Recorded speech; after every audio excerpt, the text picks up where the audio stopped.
I just want to make something very clear. You will be okay. Things will improve and we will develop on the situation that is happening right now, and we will learn new things, discover new things, learn how to adapt with these changes, and things will tick on. And the reason why I'm starting my video with that is because I needed to hear that myself for days. I was spiraling into a pit of just anxiety and I felt a little bit depressed for the first time ever. I honestly felt as though this whole situation was the be all end all. There are still moments where I freak out and start falling into that again, but I'm learning how to pull myself out of those situations by remembering the present moment again, where I'm at, where we are as a society in technology and medically. Like, this is a situation that can be controlled, even though it does feel so out of reach right now and so confusing. I'm an avid Twitter fan, right? I go on Twitter quite a lot. It is the most toxic place right now for someone who struggles mentally. Like, I just don't recommend it. I tend to go on there because I don't have to, but it is part of what I do, I guess. So if it wasn't part of what I did, I would have deleted the app by now because it's just not good for me at all. Facebook's kind of not as bad, it's like kind of a bit more chill. But at the moment, Twitter is basically just that message everywhere of pending doom. It is, you are going to suffer and everyone you know is going to suffer unless you guys stay inside. Like, it's a very clear message that Twitter is trying to bring you right now over and over and over again. And if you're anything like me and you are anxious and you are worried right now, then you have got that message. You understand that you are supposed to be staying in right now and you understand the message. You know, this isn't going to be a good thing if everyone keeps on mingling outside. You got that message, you understand it, which is why you're in quarantine and you're looking at your Twitter, you're scrolling through all the horrible things and you're freaking out and you're like, oh my god, everyone keeps telling me that like this isn't going to end well. They're telling you that to stay inside, to get the message. You've got the message. I was being thrown this message again and again, and I already knew, I already understood, I already was well aware we're in a bad situation and I'm doing everything I can about it. Just bear in mind that the one thing that is going to help us right now, which is collaboration, which is a communal effort as a society, and that is going to be the thing that changes this situation around, which is why people are screaming to stay inside at each other's faces. They are using scary tactics, scaring people into their homes, because that is the thing that's going to work right now. And I mean, some people are using scary titles for clicks, for money, for adverts, and I won't even get into that side of it. I understand that has to be a tactic for some people because it's not getting into their thick skulls. People need to be in their homes because we need to start seeing the situation as a action of support and respect to our medical staff out there and to all the hospitals out there that are working around the clock for us. They are supporting us and we need to show respect to them now more than ever, because the majority of us will be okay. That is the truth of it. But that is only the case when we keep, as everyone keeps mentioning, as many hospital beds available. That is why the message is being pushed and being pushed. And I know it's scary for that message to be pushed into your face when you are already well aware and doing everything you can. But remember, we're not being like pushed into our homes because this is the be all end all and like we will hide from this for the rest of our lives. It's literally the case of just slowing down the system, buffering it out in some way. Pay a moment of silence and respect for the people who are working so hard to figure this out, to find a cure, to find a vaccine, to work this out, to use equipment on people that need it, do their job, do the thing that they do best. You know, for me, when I'm speaking from someone who lives in the UK, like when I first saw the proper address and the whole announcement was made as an official, I guess, instruction from the government, it almost felt like I felt claustrophobic straight away, and I just felt tense and I felt in shock. Like, I felt so out of control, unable to do anything about the situation. I was being told to freeze in a situation where I just wanted to run.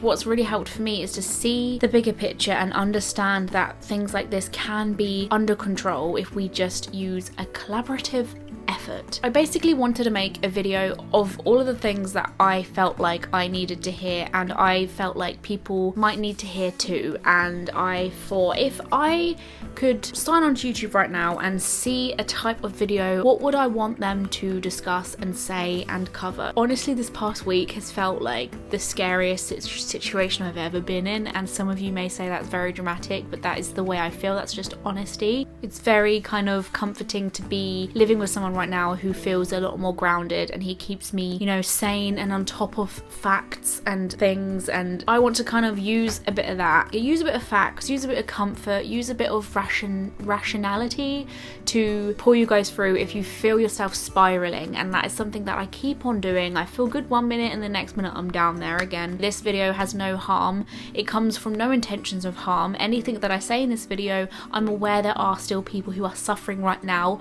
I'm aware of that. Everyone's aware of that. Twitter's well aware of that. But there needs to be shreds of light somewhere amongst this mayhem, because I'm just tired of seeing some positive news coming out, whether that's scientist breakthroughs or new hospitals being made, and immediately it gets battered and it gets broken down by people instantly in comments on tweets to shine darkness back on the situation, and it is exhausting to read. You know, so this comes of no harm. I find it very ironic how we are telling each other to stay safe, to keep safe, stay indoors and keep healthy, but then we are using social media to throw so much darkness into our face 24/7 when we've got no option but to look at that social media and feel kind of taken over by it all. That itself can damage people. It can make them ill. You know, I think every day for people who are suffering of anxiety and depression, if they're isolating on their own, worrying people and like scaring them senseless, like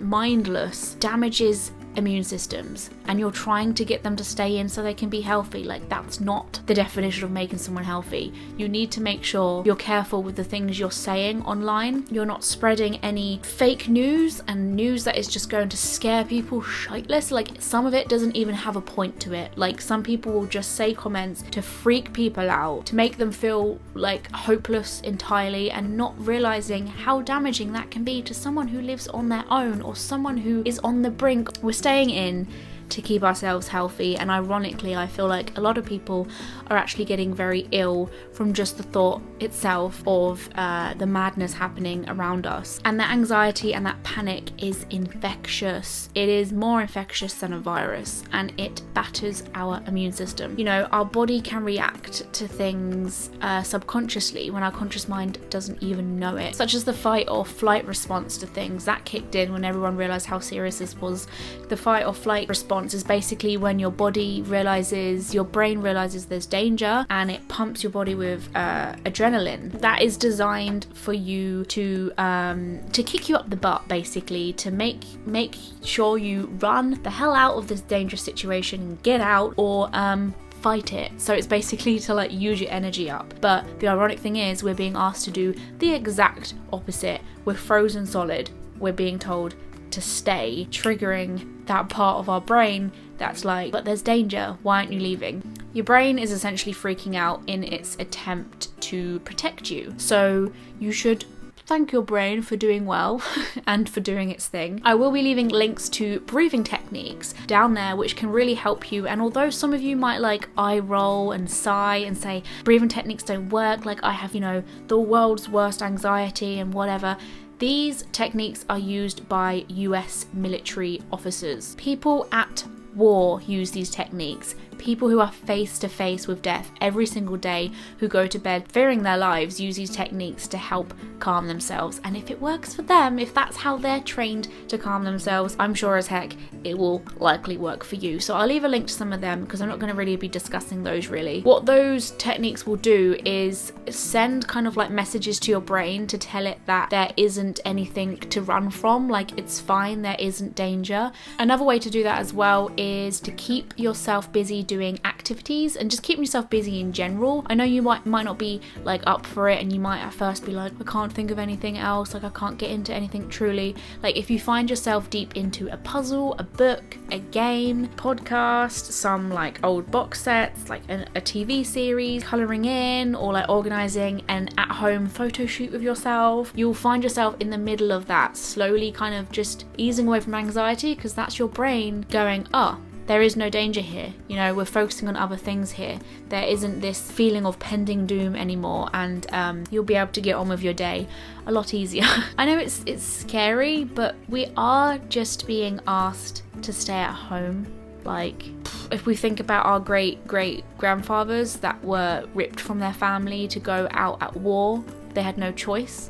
They were asked to fight and their life was on the line every day. That was what was asked of them. And then there were people at home fearing for their lives every single day, fearing for their homes, fearing what was going to happen, wondering how their partner was at war. They couldn't communicate with them. My lovely Nan told me an amazing story about 2 separate times she thought she had lost my granddad at war. She had been told that he had likely passed away, and he knocked on her front door, healthy as ever, and she greeted him in, made him a sandwich. Like, can you imagine how she felt? We are being asked as a nation to stay inside, and it feels weird. Like, your government is saying to you, keep in your household. Like, I know it feels weird right now, but let's really think about this. If we were told a month ago, you're going to be told by the government that you've got to stay indoors, and we'd be like, doesn't sound too bad. But because it's just so it feels out the blue, it is hard, but it's, honestly, if you think about it like that, it's actually quite easy. We ain't got it too bad. The good news is, we are all literally facing this together. Although that concept was the one thing that pushed me into anxiety at first, like the idea of us all being in the same boat was kind of frightening to me at first, because I do suffer with like general anxiety from time to time, and I do have a lot of health anxiety. Like, my mind always seems to get triggered into anxiety when I think about anything health related, particularly with friends and family around me. So the idea of not being able to escape the situation was really tough for me at first, because usually when I'm struggling with something in my family or like a job interview, usually there's some form of like outlet that you can step out of that bubble and then just kind of fully immerse yourself into something else.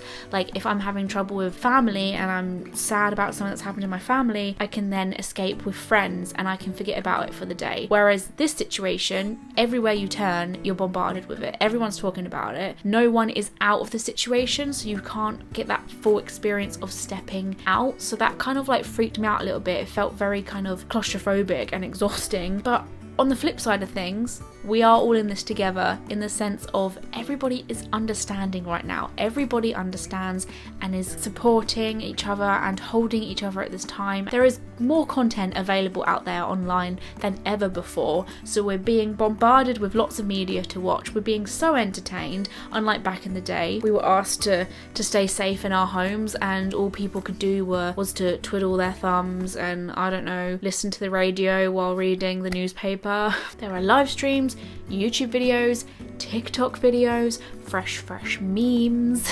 I guess it's a best case scenario out of a worst case scenario of something as serious as this requiring you to do nothing but sit on your bum and watch Netflix. Like, our Prime Minister is literally saying, guys, could you just sit and like watch Netflix for a bit while we, you know, care for people and make sure our National Health Service just has this all under wraps, okay? Is that good? And of course, I won't forget to mention, there are people who are fighting at war. This is a war, temporary war. In the past, we look at history and see how these wars have lasted years before. This is a matter of months, of weeks. We'll get by. Like, those people at war are asking one thing of you in exchange of them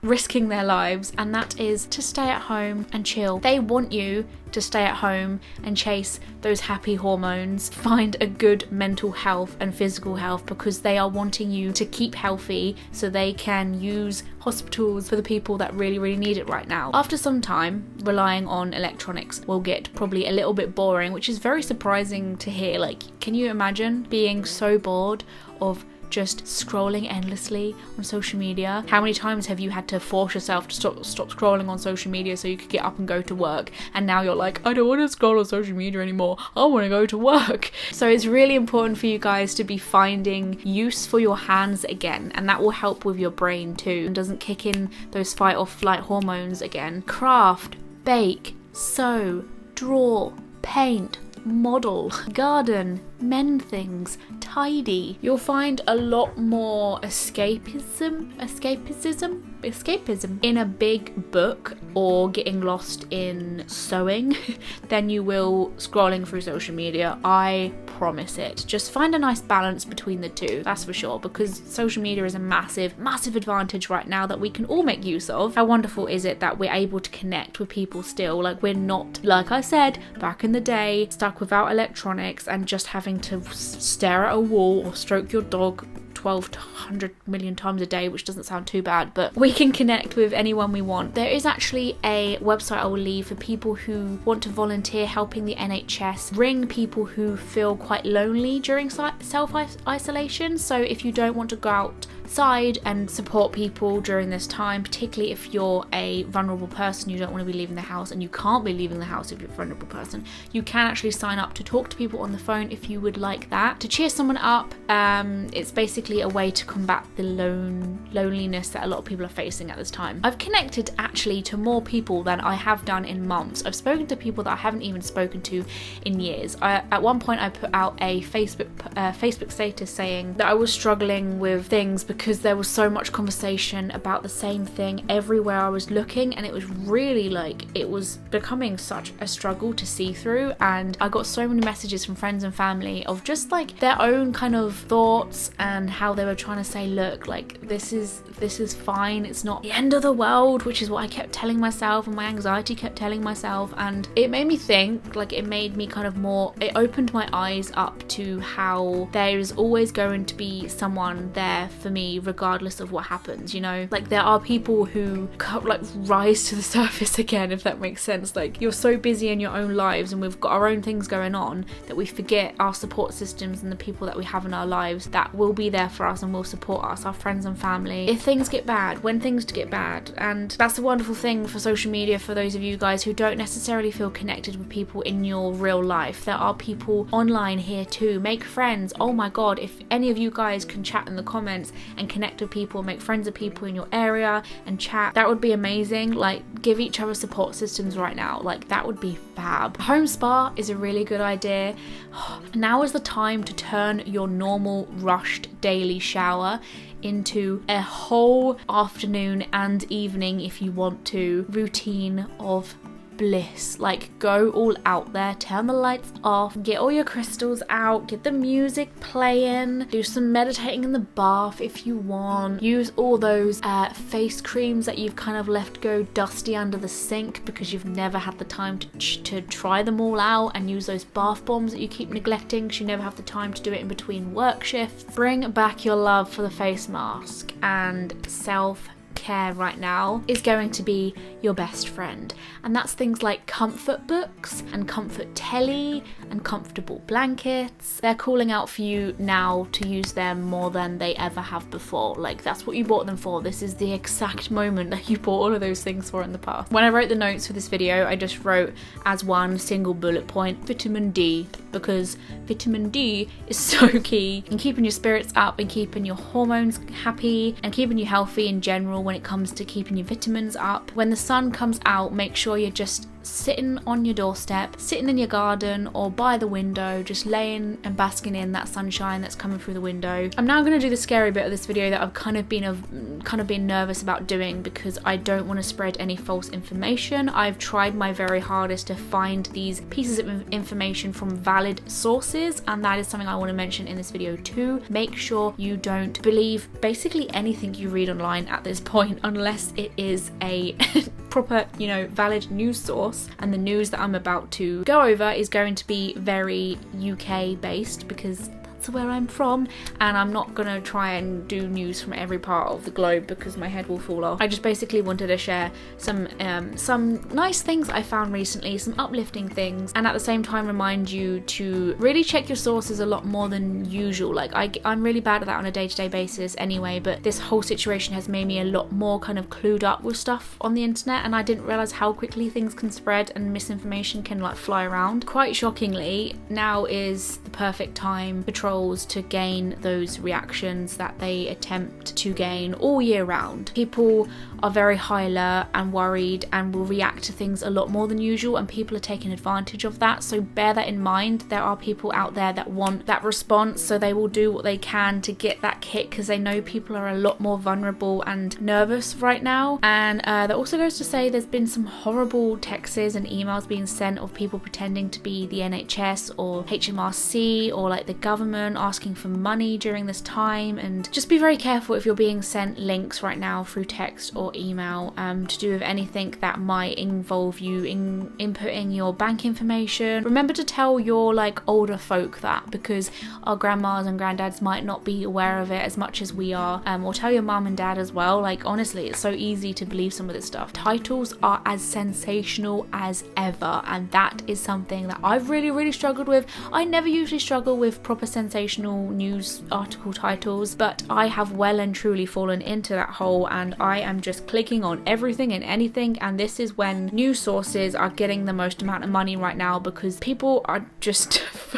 flying through news more than ever. Like people who don't usually go looking in the news are looking again and again and again. They're scrolling. People are at home, they've got nothing else to do but check the news. So that's important to mention too. When you see something that sounds shocking and scary, like remember they heighten everything for that reason. Speaking of news, something that I literally found just 2 seconds before starting this video. Fair enough, it did come up on my Twitter feed, but I was actually pleasantly surprised to see something trending that was positive, like my head nearly fell off. Scientists now are studying more than 1,000 different samples of the virus, and there are only about 4 to 10 genetic differences between the strains that have infected people in the United States and the original virus that spread in Wuhan. Basically, it's mutating slowly considering how many people it has infected, which suggests a vaccine would be lasting, like vaccines for measles or chickenpox, for example, rather than temporary vaccines for flu. That's really reassuring and exciting. I also recently read that Bernie Sanders' campaign raised more than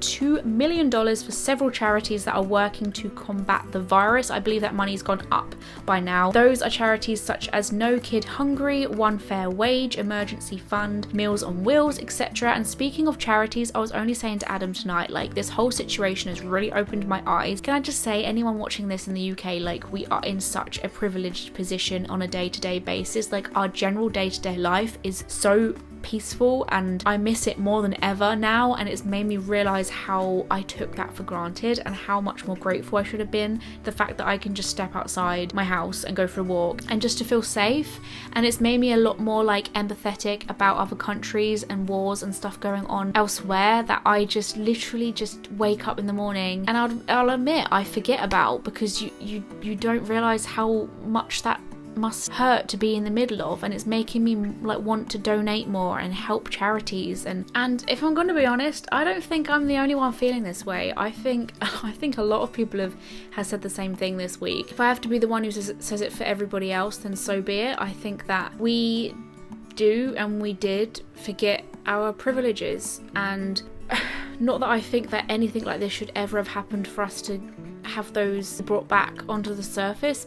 And it's clearly moved a lot of people, and a lot of people want to do something about this and help and conquer and move forward.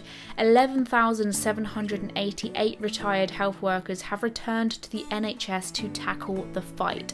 11,788. 405,000 people sign up as NHS volunteers in 15 hours. That is going up by the minute. They are aiming for 250,000 people eventually. More numbers, 7.5 million pieces of protective equipment have been shipped out. Military are helping transport kit and helping in the new field hospitals. So field hospitals is basically like huge, like a big massive room that just has loads of beds in. It's very similar to what they had in the war times. 6,147 nurses, 2,500 pharmacists, and 5,500 final year medical students, and 18,700 final year student nurses moving to the front line next week. That's a lot of people that are like, I need to do something about this. Like angels, they are real life angels. My heart is so full. But from just looking at those statistics, right, things are moving. Imagine all of those people, particularly the students coming into this situation right now, feeling the most needed they probably ever will in their lifetime, at a time when they want to do the one thing they strive for coming out of university, and that is saving lives. Like, this is their prime time to shine, and they're frightened, of course, but excited. I'm just like shocked and completely taken aback by these people. There's been a new testing facility opening in Milton Keynes yesterday. They bought 3.5 million antibody tests to show whether people had the disease and can return to work. That in itself is crucial, because anybody in healthcare or social care can get told straight away if they are infected, and if they aren't, they can go straight back to work, which is key in making sure that we have enough people covered who need it. You know, we'll start seeing more demand than there is room for, and that is when it gets dangerous. That's the biggest danger of this. The most dangerous thing about this virus is actually how big our hospitals are and how big our staff capacity is, which is why all of these statistics are so key, and I feel like important to mention, because that is the real thing that we're fighting here. And the other importance that these tests will bring is the people who haven't had symptoms can get tested for whether they have had it or not in the past, because then we will know if they are immune or not, because some people like have maybe had it, they just didn't know, because some people aren't having any symptoms, and therefore these tests are important because they can go back out into society and work again. This is why these tests are so important, and this will happen with time. Time is time, patience, and faith is the three things I repeat to myself every day. It's like my mantra at the moment: time, patience, faith. This whole entire thing has raised a lot of issues to do with these NHS staff members being people who didn't want to leave in the first place. They had to leave because of funding issues, financial issues, and now they're being asked to be brought back now that, you know, everything's gone a bit mad and wrong. So it's interesting that these points have been raised again, and I know it's very hard right now to think about that and to think how sad that actually is, but I have a lot of faith in thinking this situation is going to change a lot of things around. I think the importance of people in medical care gets looked over so much, particularly in terms of wages. I have a really strong feeling that this situation is going to turn a lot of things around when it comes to teachers, healthcare, doctors, nurses, social care, people who work in supermarkets. Like, they've been considered, as you know, just like dead-end jobs, when really those jobs, people working in Tesco and Sainsbury's and Asda right now, are keeping the country, the world going. They're keeping things ticking on. And the scary thing is, they're not being taken still as seriously yet, because they are sitting in the supermarket with no protective wear on. And I think a lot of people are going to feel a lot more passionate and strong about what we can do for the future and our medical care staff members. It's also a very interesting time to see a lot of money come out of places we didn't know existed, you know, and also it's a very interesting way to find out which companies and which businesses really are supporting their workers right now. And I think a lot of true colours are coming out right now that people are going to remember in the future. Weatherspoons. The same things for everywhere, really. Like, for each and every person, you're going to be affected by this in a way that makes you realise where you stand with certain people, you know, people's bosses and their landlords and even friends and family. It's good to hold on to those things when we've seen through all of this, to remember who really cared when things got sour. But anyway, going back to news, every hour of every day, even when you tuck into bed at night and go to sleep, throughout the night, people are working around the clock to solve this issue. And that is something I want you to remember, particularly those who are really struggling right now. Every day you wake up and you think, what's the news, what's happened? Like, I also really want you to remember that scientists are working hard. They're using this incredible situation happening right now as the highlight of their career, you know, their entire life of studying. Same goes for the NHS staff, all the work that's gone into them studying to be the nurse or the doctor that they are. It's all been up to this moment. It's all leading to this big pinnacle moment. Discussions are being made, meetings are being held, hospitals are being built, the vaccine is still being worked on and trialed and tested, and patients are being healed all over the world. Even scientists who study human behavioral science, that's something I didn't know last week. They are finding out and figuring out the best way to go about this collectively as a human society. All kinds of financial matters are constantly being worked on as well. People's wages, grants that are being sorted out right now, bills, people's benefits. Everyone's in the same boat, and that's something that I feel like at the moment the UK is really struggling with self-employed people, because there doesn't seem to be any support for them. And I kept on saying to people, like, patience, faith and time. There's a lot happening right now. Everyone's trying to work out how to do it, and I had all faith that there was going to be some support for self-employment, because I could just not imagine that they weren't going to support a massive chunk of society. Companies are constantly working out how to deal with this, and then those results of what they've found and what they're going to do for you is going to reach the surface. It's not like they're going to turn to you and say, wait, there was an outbreak last week, was there? I'm not going to read out a list of like grants that have been handed out and some like tax relief that's been done and all of that, but that is being worked on. We just have to have the patience in a time where everyone's trying to wrap their head around things. We've got to have faith that everyone's doing everything they can in the situation that they're in to help the rest of us, and the knowledge that there will be normality after all of this again. And just saying that out loud is making me feel a million times better. China is out of lockdown. Speaking of back to normality, they are slowly easing their way back into normality, and they are already seeing that curve which we are all striving for. I won't go into the reasons what the curve is and why we're waiting for that and how we're achieving that. I will ask you to look into it though. I'll probably leave a good link for that actually, because that is basically what I'm talking about by saying to you guys, like, we need to be saving room for the people who need it in hospitals at the moment. That's why we're staying indoors. We're not staying indoors because it's the end of the world. 8 institutes in the country are working on 5 approaches in an effort to create a vaccine. They are hopeful that in April some of the vaccines will enter clinical research or be used in emergency situations. It will take 12 to 18 months, sure, to ensure that they are safe for general public, but they can be deployed earlier for urgent use in a major public health emergency, as long as the benefits outweigh the risks, of course. Testing began last month and results can be released by July or August. Also very good news. When China went into lockdown on the 23rd of January, they were seeing results by the 4th or 5th of February. The infections went down. 2 months on, China is seeing improvements. China collaborated and did as they were told. You should be too. In fact, there were some words from a teacher in China over the reflection of 7 weeks in lockdown. He said something along the lines of, I made notes of this while I was listening to him saying it, so I'd be quite quick. We are healthy, we are happy, we are humbled. Accept you have no control of the situation. Don't be angry and annoyed with the system. Anxiety goes down. You make the best of the situation, no matter what that means to you.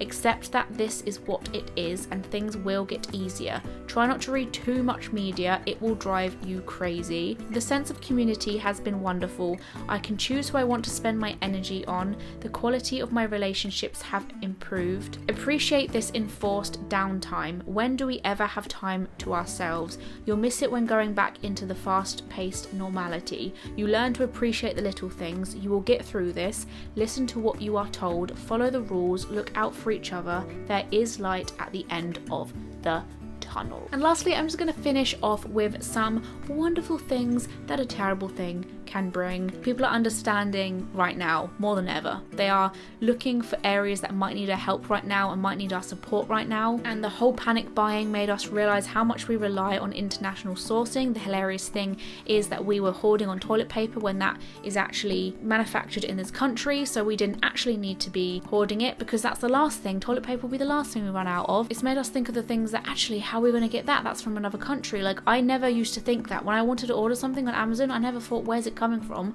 I just thought, I'm going to order it, it's going to turn up at my doorstep. But now I'm thinking, how can I find things that support people in my country, small places that need my help, that need my money? Local businesses are communicating their worries to us more than ever. They're making us reach out and lend a hand and realise how important support from others mean to them. We don't often think of businesses, like if you're not a business kind of person, you don't tend to think about how they might be struggling or how they might be feeling on a day-to-day basis. We can teach ourselves how to produce our own foods again. Like, how many of us make food in our gardens? How many of us even use our garden to grow foods in? We probably just use it to sunbathe in, run around in, and then forget about for the rest of the week. People used to spend so much time in their garden perfecting like the fruits and veg that we're making. And I wonder how many of us are going to find the potential of all of our gardens once we've put the time into nourishing it over this big period of quarantine. Shop locally and in independent businesses. I found myself rationing like little squares of toilet paper, tiny bits of food, like making sure I put everything into the fridge and I'm not wasting anything. Food, soap, shampoo, everything. All of a sudden there isn't this unlimited supply, because part of me is wondering, like, will shops close? So I'm like holding on to everything. There was never an unlimited supply. We are being a lot more careful not to waste things, and I'm hoping that mentality continues after this. And I think that's one thing I can take from all of this, the consciousness. I think that so many people have just become so still and so conscious. It's kind of very spiritual in a weird way. Like, I just feel like a lot of people are more conscious and careful and considerate. People are actually checking up on each other. These days, how often do we ever think, I wonder if my neighbour's okay? I wonder if she needs a hand? I wonder if they're alright? Maybe I should pop them a message or put a note through their door. Like, why don't we do that on a day-to-day basis? Like, there are daily struggles as well as something like this happening. So I feel like we all have that appreciation and gratitude like we never have had before. We will hug, dance, sing, nip to the shops, book a spontaneous lunch with a best friend, take the kids to the park to let off some steam, catch up with grandparents and make friends with locals at the pub. So much happiness. I mean, if it has to be winter, then so be it. Like, it will happen and it will feel amazing. We have a greater respect for our doctors, nurses, pharmacists, carers, emergency services, delivery drivers, and shop assistants. These people are all turning into our real life heroes right now. They always have been, but they are demonstrating their power right now, for sure. How many parents will realise what teachers go through after trying to teach their own child in their home for months? A virus doesn't discriminate. It has stripped the status of almost everyone on the face of Earth. Even celebrities have to quarantine. It's not something that just doesn't happen to those who have money. Sure, they might have more ability to have medical support, but they're still in danger. So seeing them interact with us about the same issue and worry we're having for once on social media has been very de-pedestaled. Is that a word? Like, it humanizes celebrities. It's really shown how we have come from different levels and we've all truly leveled out and become one. The world has become so much more smaller. It used to feel so big until something like this has happened that we've all connected over, and it's become so small. I'm personally loving seeing Jim Carrey tweet every day to tell us how long his beard's getting as he quarantines. It's so weird to look at someone that you've looked up to for your whole life and they're facing the same issue as you. I'm watching things on the TV at the moment, I'm thinking, oh, I wonder what they're currently doing in quarantine. I'm watching movies from 10 years ago and I'm like, I wonder what all of the cast in this film are now doing during quarantine. So yeah, money quickly means nothing but a test to tell you whether you have the disease or not. We go about our daily activities rushing around like crazy headless chickens because we believe that it means so much, but I think this experience has taught us that it doesn't mean so much at all. And lastly, environmental stuff. I don't think people realised how quickly nature can pull back when changes have been made. Quick, rapid changes happen. In the matter of days, the Venice Canal waters were crystal clear for the first time in centuries. Italy had dolphins visible from the beach. Japan had deer roaming the streets. And Thailand had monkeys roaming the streets. And China has record-breaking pollution cuts. The earth is healing, and I have so much faith and hope and trust that this is going to open so many people's eyes and push more people in the direction of, protesting towards making changes, because now we've seen that changes work. Surprise, surprise. So as I said, we are all in this together, and I hope this video gave you some kind of peace. I want you to take that information of us being all in the same boat as a gentle reminder of your concerns being considered. Eventually, we're just all wrapping our head around everything. Businesses, companies, no matter how big, no matter how small, they're working things out currently. I forgot to even mention that people are taking in the homeless right now. A lot of people are carrying so much care and love in their hearts. And the fact that we're all in this together means that things such as online teaching has been made free on a number of websites, and there are multiple avenues that you can use for your kids to learn from home now. That's not something you could have accessed if this was just you doing this all on your own. People wouldn't have cared or bothered if it was just you on your own, as sad as that is, but it's the case. Like, everyone's dealing with it, so we can all reach out to each other and we can all give each other sources and links and websites and advice. How many recipes I've seen for making things in the house using limited ingredients. I'm thinking a lot more about what I want to support after all of this, what local businesses I want to support, who I want to put my money into because I know that they're going to be struggling after this, and countries that I want to be putting money into. Grow your roots out for your hairdressers. Plan your next shopping spree at the local market. Now that we're rationing bread and daydreaming about bread so often, think about where you want to get fresh bread from your local bakery after quarantine. Look online and plan what your next nail set's gonna be when you want to get your nails done. Now we're decorating our house, think about what artwork would look nice on those bare walls that you're looking at more often now. Go find an artist online that could design that up for you. Plan your next tattoo. Now you're sat looking at yourself, you've got nothing else to look at. Plan your next tattoos. Go find artists that can create up lovely art for you. Go look up some local tattooists, and even search for which makeup artists you want to use when you go out for your first night out or your first day out after all of this is over. I think the ironic thing is, even though this is forcing us to separate from each other, and that is the way that we need to combat this together, quite ironically, it's pulling us in closer than we ever have been for years. And I think in a weird way, that's kind of beautiful. Time, patience, and faith.